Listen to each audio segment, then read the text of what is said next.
Part 2. The Murder. On the 8th night, the narrator feels a strange sense of calm as he prepares to carry out his plan. The house is silent, the old man is asleep, and the narrator is more confident and determined than ever before. He begins his nightly ritual, moving with even greater caution than before. He opens the door slowly, inch by inch, his heart pounding in his chest. He feels a thrill of excitement, knowing that tonight is the night he will finally be free of the eye. As he pushes the door open, he marvels at his own cleverness, at how careful and methodical he has been.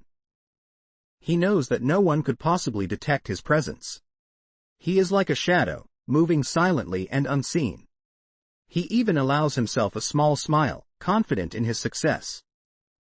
But just as he is about to shine the light on the old man's eye, his thumb slips on the clasp of the lantern, making a slight noise. The sound is barely audible, but in the silence of the night, it seems to echo through the room. The old man stirs in his bed, startled by the noise. The narrator freezes, his heart racing.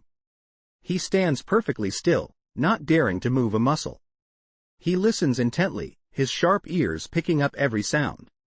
He hears the old man sit up in bed, his breath quick and fearful. The old man is awake, and he knows that something is wrong. But he cannot see the narrator, who remains hidden in the shadows. The narrator waits, holding his breath, his nerves stretched to the breaking point. He knows that the old man is afraid, that he senses something in the room with him.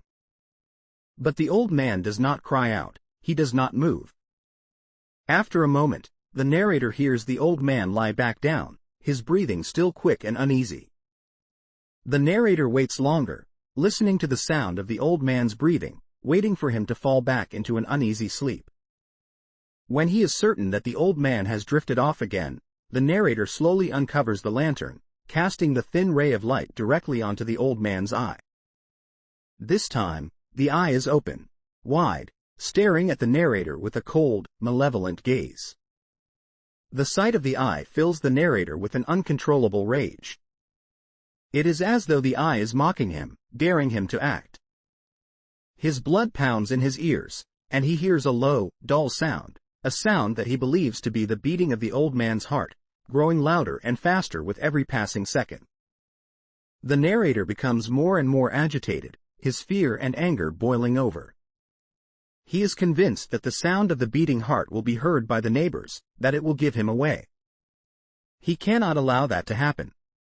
In a sudden fit of terror and determination, he leaps into the room and throws the old man to the floor. The old man cries out once, a pitiful, frightened sound, but the narrator smothers him with the bed, holding it down with all his strength. He presses down with all his weight, determined to silence the beating heart, to silence the eye.